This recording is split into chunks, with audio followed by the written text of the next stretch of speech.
Hello and welcome to All About Danville. I'm Chuck Vipperman. Hampton Wilkins is not here today, but he's here in spirit. Trust me on that. This is brought to you by Wilkins & Company Realtors, and of course, All About Danville is All About Danville. We talk about the city and the community that we love, focusing on the positive, and you really, these days, don't have to look too far to find positive stuff. In years past, you might have had to search a little bit. Not anymore, folks. We got a lot good going on, and one of the good things we have is a police chief who's winning awards and bringing down some numbers that we've been hoping to bring down for some time. He's Scott Booth, joined now in your 6th year, I believe. Well, 5. Yep. Came here in 2018 and just hit my 5th year this year. That's right. Well, 5 full years. Starting year 6. No, we're not going to get into details. There you go. Good to be here, though. It's good stuff. He has overseeing, I don't want to call it transformation of the police department, but things are being done a lot better or a lot differently now than they were just a few years ago. Well, Chuck, and certainly thanks for having me this morning. Excited to be here, talk to Hampton about being on here for a while. This has been a great police department for a long time and part of a great community. So I don't want to say it's transformational, but we certainly have done some things differently over the last 5-ish years that have worked for the department and the community. So I was lucky enough to walk into an organization and into a community that had great people that wanted to do the right thing, which was make their community better. Yeah. And I think together we built some models and some focus that really have worked for us to do that. You came up from Richmond, where you spent many years in the police department in several capacities. Developing your theories of law enforcement. How did the work in Richmond make you the officer that you are?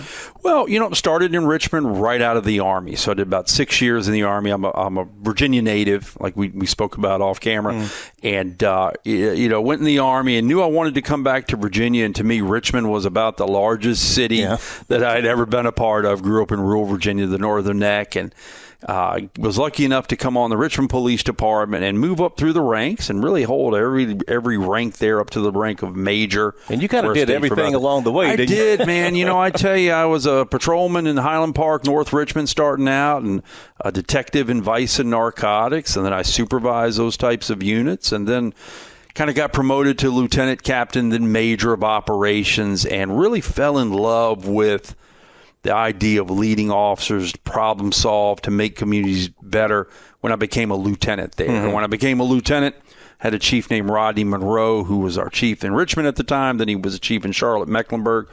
And he gave me a 12th of the city with about 30 police officers in South Richmond to go out there and reduce crime and work with the community to make it better. And once I started doing that, man, I really fell in love with the idea of that community problem solving, reducing crime, really being out there at the grassroots level and doing that. So I was lucky enough in Richmond to do it at the next level as a captain, where I led a precinct with about 120 officers. And then as a major, had about half the city operations of the first and the second precinct. And left there, I was in charge of internal affairs. First police chief job I got was in Northern Virginia, in the D.C. area. And look, I love the D.C. area, but not a great fit for me. For a kid that grew up in rural Virginia and Reedville, Virginia, that was just a little overwhelming. That population density. It was man. I tell you, the traffic and everything, and I got a hard time for not being able to take to it more. But you got to know your limitations. I'm with you. And I'm a community person, and the type of problems I like to focus on are some of the problems that we deal with right here in Danville. Yeah. What was it in 2016 thereabouts? Danville job came open. You looked at it. What was it about this position that attracted you? So it was actually 2017, and when Chief Broadfoot was kind of on his way out after being here for about 14 years, had a long career here as chief. And I started reading about some of the violence that was going on here in Danville and some of the things they were doing to address the violence. And one of the things that really resonated with me, and certainly this is no hit on the police department, no hit on the community, but I saw something that really stuck out. I was down in Charlotte, North Carolina at the time working, and I read that they and members of the community police department had said, well, community policing won't work here because people don't like us and they don't trust us. And that was kind of the standard line that was thrown out there. And I was like, man, if people don't like and trust the police on some level, how are things ever going to get better? How are you ever going to reduce crime, right? Sure. It's a vicious cycle. Yeah. So that really pulled me in. And I really, once again, I told you, I kind of fell in love with that community problem solving as a lieutenant in Richmond. I was like, man, I saw the kind of things, the miraculous things that can happen, the transformational things that can happen when you're building that community trust and you're focused.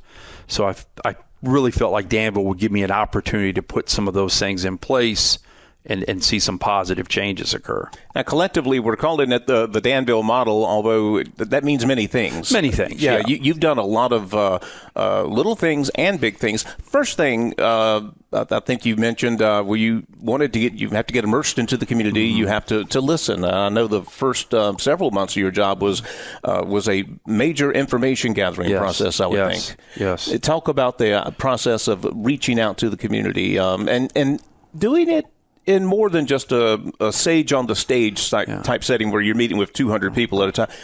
One-on-one, one-on-two, one-on-three. You did a lot of that. I did. I got to go meet a lot of people. And actually, Hampton was a big part of that early on. When I came here, I got to meet folks like Hampton Wilkins that had that enthusiasm for their community. So a lot of introductions were done like that. But then actually getting out, and I'm a huge fan of community walks, right, where you get officers out of cars and the chief gets out there and command staff, get out there with community leaders and kind of knock on doors and tap into what people need. So probably about 2 weeks in, I hadn't been here long, I asked officers, what is the area of the community of our city that you feel is experiencing the most challenges and more especially has the highest level of distrust of the police? Where they really don't want to see us, but where do they need our help the most, and who do we need to connect with the most? And, I was told about Cardinal Village and some of the things that had occurred over there in 2016, 2017. So that was our first official community walk, and I went out there with some community leaders, about 40 officers, and just walked on doors and knocked on doors and talked to people. And both the officers and the community were a little apprehensive at the time because they hadn't done that. They hadn't seen what that looked like before. Usually police walking into the neighborhood is not a good thing. It's not a good thing. And you know what? After, we spent a couple hours over there, we did debriefing, and we sat at some picnic tables, and you could tell there was kind of like this sense of calm with everybody. And they're like, that wasn't so bad. People really don't hate us over here. We had great conversations. And that really opened the door to kind of that model of community engagement, grassroots, getting out there, connecting with people. And we've continued to build on that, and we do a whole lot of other things, like you said. But, we focus on violent offenders, those people that are actively out here trying to hurt people in our community. If you're shooting, robbing, you're trying to hurt somebody, we're going to get you. We're going to lock you up. And I'm going to not just have one person assigned to that case. I'm going to assign a team because we're going to make sure we get you off the street before you can hurt somebody else. The nature of violence, especially the nature of violence in our community, sometimes is retaliatory. So if you don't move on it, more of it can occur. So that's a big part of what we do as well. Another part of the effort, and this is actually kind of gets into a lot of different things. We can dumb it down for people who, like me, who don't live in the terminology every day. Stratified policing.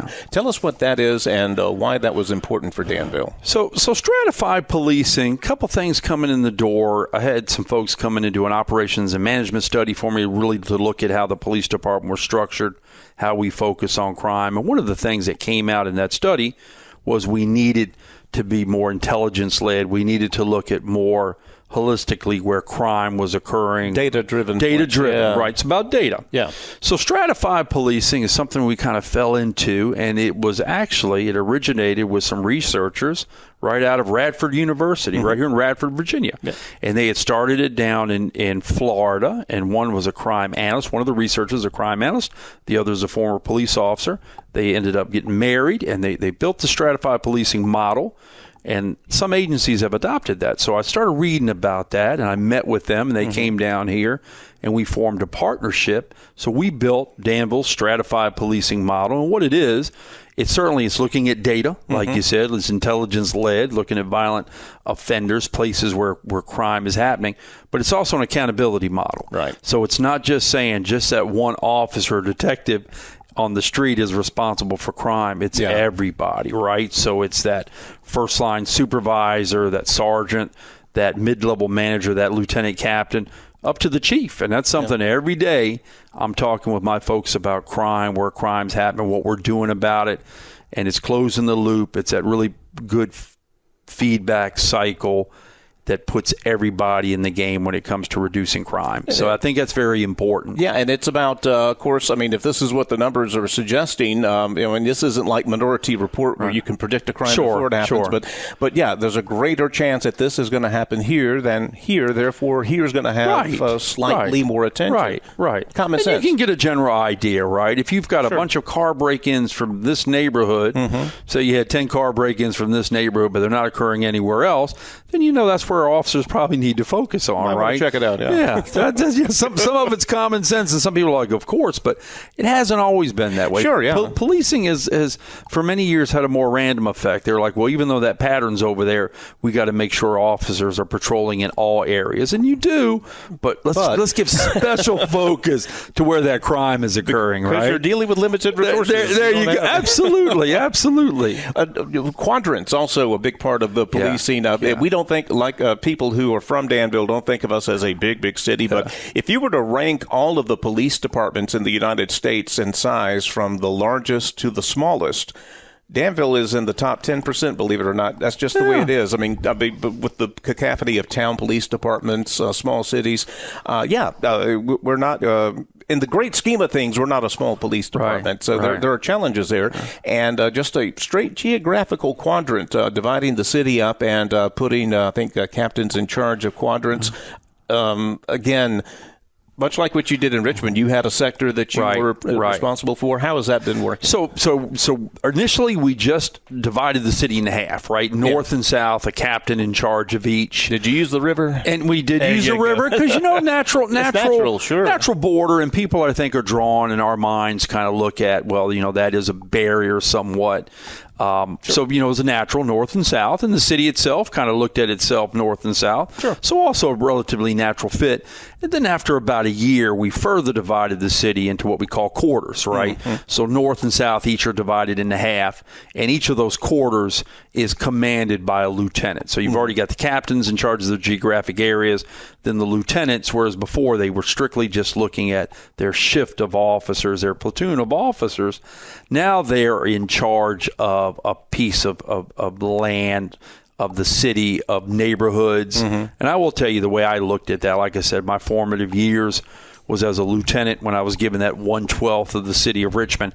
And I was like, when you're given this area by the chief, these neighborhoods, you tend to look at it differently, right? It's just like kind of like adopt it, It's like this is mine versus I'm just here for 12 hours. I'm just here for 10 hours. So the idea is there to build relationship, certainly with the citizens that live and work and play in those areas, but it's that sense of ownership that you're building in the officers and especially the police supervisors that, hey, this is my quarter. These are my neighborhoods. There's this problem going on. I'm going to work with the community to solve that problem. So it's an accountability, just another way to hold all of us accountable. You're watching All About Danville. I'm Chuck Vipperman talking with Danville Police Chief Scott Booth. And the nature of being a police officer means that a lot of people are, number one, don't have what it takes. I mean, let's be honest. And number two, those that do have what it takes are going to be very stressed out from time to time. We talked about this before. Retention is a challenge in police departments these days, not just in Danville, but everywhere else. It seems like as our technology makes life easier in some professions, it's making it harder for police officers. You're dealing with people who are having a terrible day, and boy, it's hard to get people. It's a special breed that can do that for many, many years. Yeah. So, well, true. And, technology has certainly made policing better and more efficient as far as how we respond to calls and the information we have at our disposal when we get to calls and how we address crime. Certainly cameras, body-worn cameras, all these things in my experience in my 27 years as a police officer has made our job better. But at the end of the day, and you and I were talking, before we started off camera about, police officers interact with people usually when they're having a bad day, right? Rarely do you see a police officer when things are going good for you, right? You're getting a ticket. You've been in an accident. Your child is missing. You've been the victim of a crime. There's so many kind of traumatic things that we're involved with. It does take a special type of person to communicate effectively with other people who are going through that. Yeah. So, it's tough to find people, talented people that really want to be a part of that, especially when we've seen since 2020 with things that have gone on. There was kind of an anti-policing push for a while. I think that has shifted somewhat. Reform has certainly been needed. I think the profession has to evolve, and I think we have evolved in a lot of levels, no doubt, and it was needed. But a lot of folks have kind of been scared to come to the profession since then. And we said, when I took the test in the 90s, right out of the Army to be a police officer, I think it was 1,200 of us at the Richmond Coliseum. Now it's about a 1/12 of that I think that shows up to take that test. So not as many people are rushing to this profession. Another part of your outreach that I've liked here in the city, other than it being very conspicuous, very public, is reaching out to children. Because, again, we talk about police officers are usually associated with the worst day of your life. If you're a child and you have an experience where a police officer comes on a bad day, that connection is going to be hard to crack into sometimes. But and I would guess the only way you can do that is by doing what you guys do, giving them as many opportunities as possible to see a police officer in a positive situation. Oh, absolutely. And, I was lucky enough that early on I was able to identify some very talented people that were already in this organization, in this police department. And one of those was now Corporal Sylvia Brooks, our youth engagement officer. And Sylvia, she needs to get more excited about her job. She's into it, man. Sylvia, Ashton Fredrell, who I hired a couple years after that. They've really built these community-based programs that have brought kids to the table. Yeah. They allow officers to interact with kids. We do an annual youth police academy which is tremendous. Is great, man. And the only time we didn't do it was during COVID. We shut it down for a little bit, but I think we've done 4 of them so far. And kids like them, love it. Families love it. We bring graduates back the next year to kind of be youth counselors. And it's just a great thing. And, we've kind of become the model on that in a lot of levels. And we've been able to take our show on the road, talk about that so other agencies can build similar models. So that's great. Works for us here. That's a keeper. That's a great way to build relationships. It was impossible not to notice 3 years ago that while some major police departments were having unrest after George Floyd, we did not. Simple as that. I'm not going to say it's because every one of our officers is better than every one of their officers or whatever, but that's not a coincidence after, again, very conspicuous public outreach projects that you guys had prior to 2020. That was not an accident, I don't think. No, and we're very proud of that. Certainly it's the officers, the amount of work they put into developing positive relationships with community members. But also on the flip side of that, not only were the officers great during that time and how they were interacting with the public, because we did have a number of, I don't even want to call them protests, a number of folks that were here that wanted to be heard, number of conversations. They were all peaceful. They were all positive. And even when somebody tried to kind of take it a different way, that person got no traction, right? So that person, they just looked at him like, okay, you need to go to another community. That's not us here, which was really powerful to see that.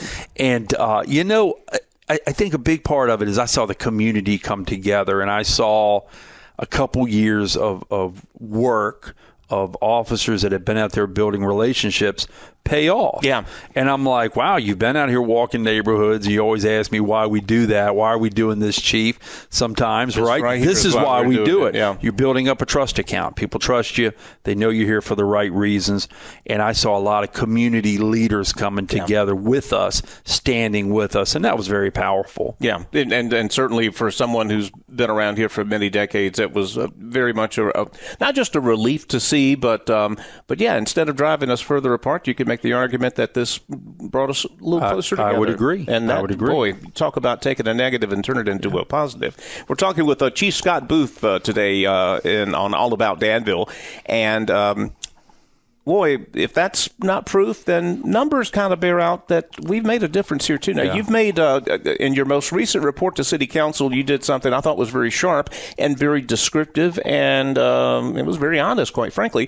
2016 to 2018 versus 2019 to 2020.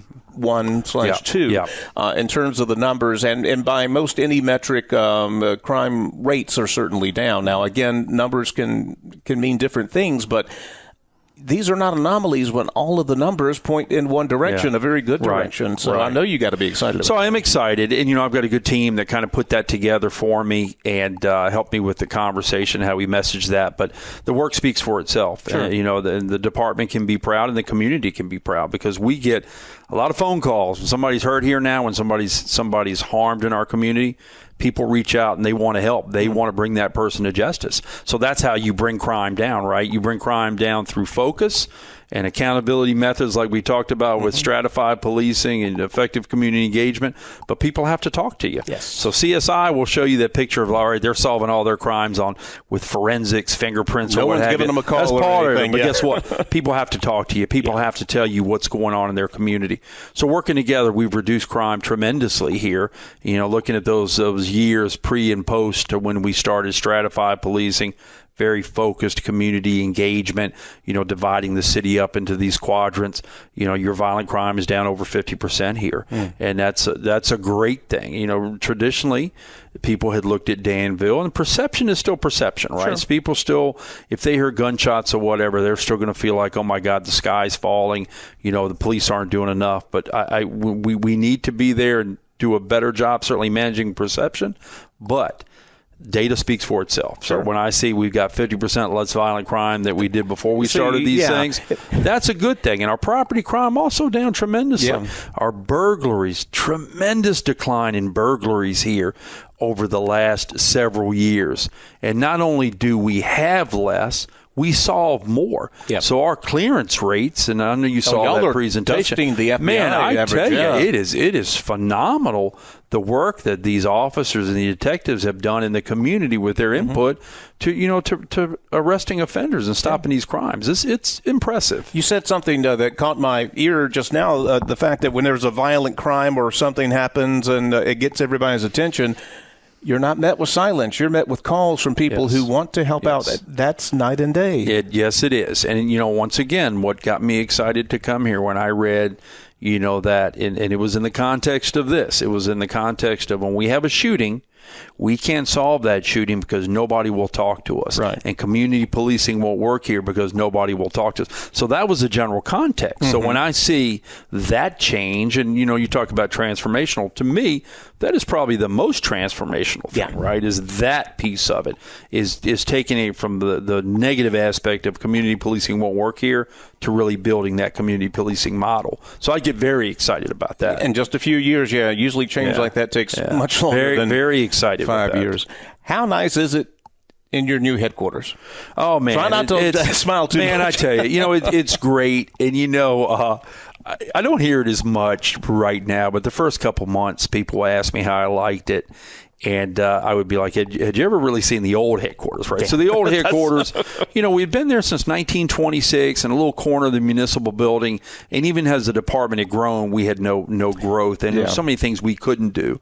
And I'll give you an example of how great it is not only the office space and interview rooms and community space, but, it's such an open air design. Yeah. But, we had a community event there yesterday with probably 20 people. We never would have been able to do that. And it was a meeting. Mothers Stronger Together was involved in that. We never would have been able to do that in the old space. Sure. We didn't have meeting space. Now they can come to us. We can problem solve together, talk about what we're going to do in the upcoming year, which is exciting. Officers have locker rooms now. They have a place to work out, which is tied to recruitment and retention. Sure. It's just a really, really good space. And I love the fact that we did it, pretty cost effective. You hear some other rumors out there, but I'll tell you, that facility, if we were to build that from scratch, would have been a whole lot more than repurposing that Dan River headquarters. It's about $20 million total, which is not a lot of money to you and me, but for something that size, that's amazing. And it is considerable investment by the taxpayers. Sure. So to get, I don't want to slight that, but I think that the city was very smart in repurposing that space because not only does it have a historic value, which we kept that historic character there, but it really fits our needs. And we build that additional building connected to the two. There's lots of parking, lots of community space. It's just great for the city, not only for the department, but also for the community at large. And if you're going to increase interactions with the community, what better way to do it than opening the doors? I mean, that is hospitality. That is the definition of it. And yesterday you had an event. You're going to have more after that.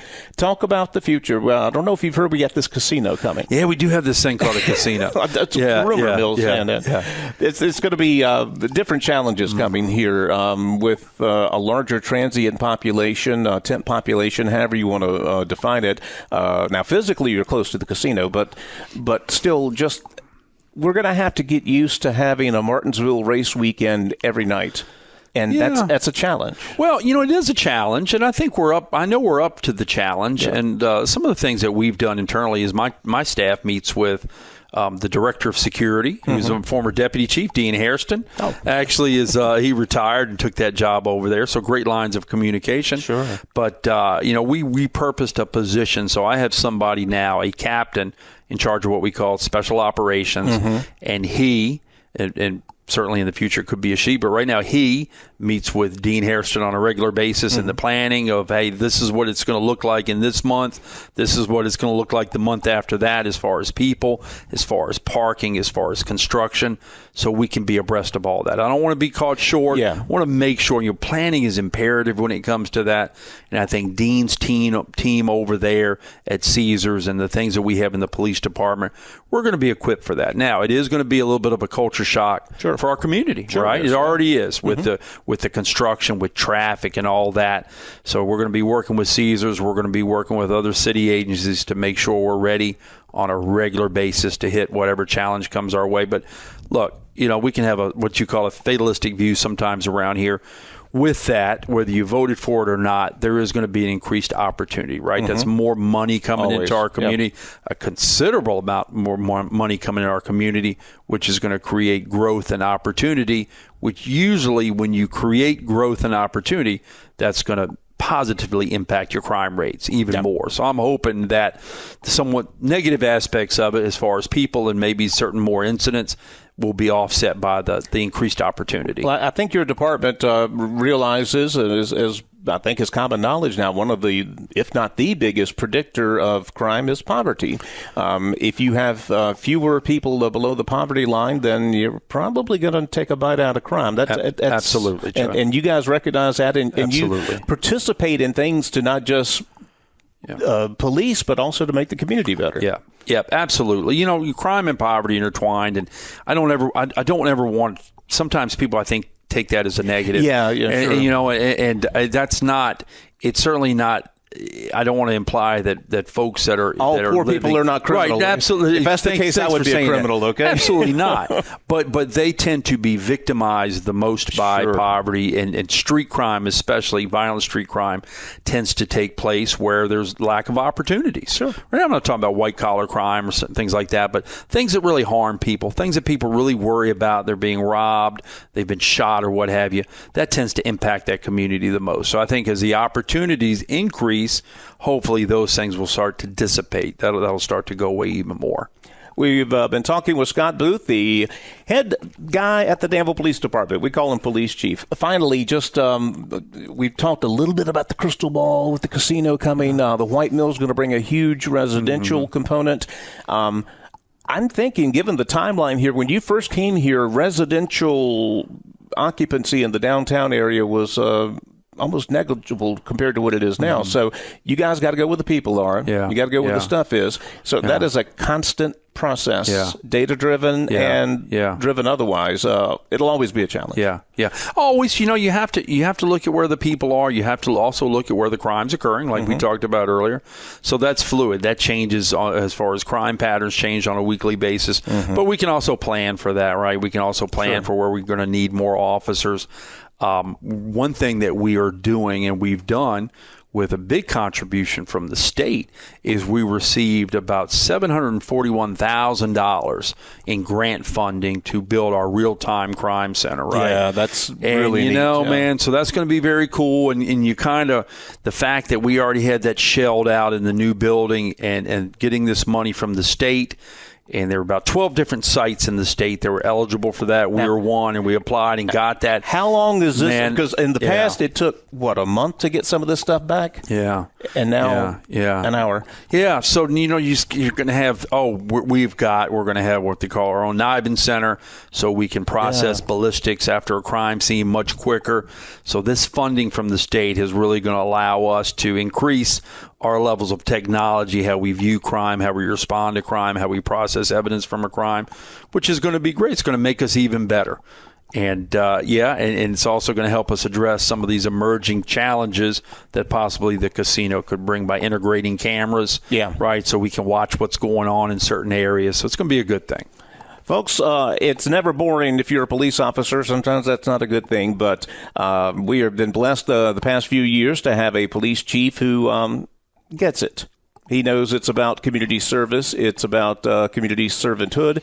And the Danville Police Department it looks a little different than it did a generation ago, but everything looks, I look a little different than I did a generation ago, believe it or not. But we have more than kept up with the times here in Danville, and it's because of forward thinkers like Police Chief Scott Booth. Thank you for joining us on All About Danville. Feel free to stick around as long as you want. Yeah, thanks, Chuck. It's been very enjoyable. Appreciate it. Scott Booth, and coming up next on All About Danville, we'll have another community leader tell you more about the area that we love. Presented by Wilkins & Company Realtors. For Hampton Wilkins, I'm Chuck Vipperman. All About Danville. Take care, everyone.